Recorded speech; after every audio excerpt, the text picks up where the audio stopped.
The vast majority of people across the UK agree that we need to make sure everyone's rights and dignity are respected. Order. That includes legal recognition of their gender. And may I say, just from what I heard now, it is difficult to not fail to think that this is a sort of political gesture.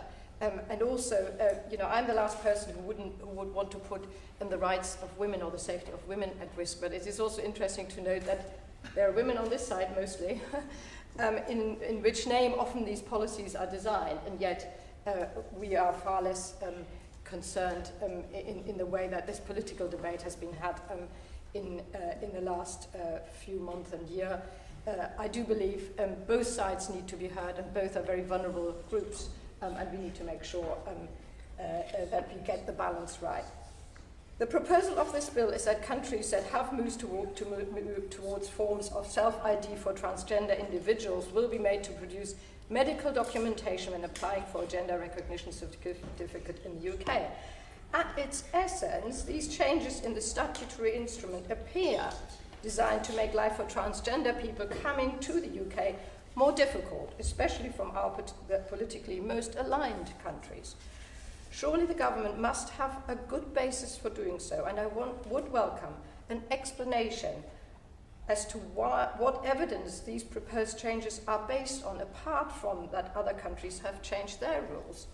No single-sex or protected spaces currently require the presentation of gender recognition certificates. Instead, trained staff undertake a dynamic risk assessment as to whether it is appropriate to grant admission to that person. I would be interested to hear from the government who they believe these changes do benefit, and if any assessment has been made of potential harm. For almost 20 years, we have had a system that allows transgender people to have their gender recognition in law. The Conservative government themselves concluded in 2018 the current process is too bureaucratic and intrusive. What has then changed? We are now in the odd position where the government is declaring countries that have chosen to allow forms of self-ID are not vigorous enough. The reforms that the Conservative government supported in 2018. We Liberal Democrats still believe that the current gender recognition process is too bureaucratic and intrusive. The government must have changed their minds since 2018, but other countries have not, and nor have the Liberal Democrats. So I would like to understand really what the thinking is behind when the government says our system is too bureaucratic.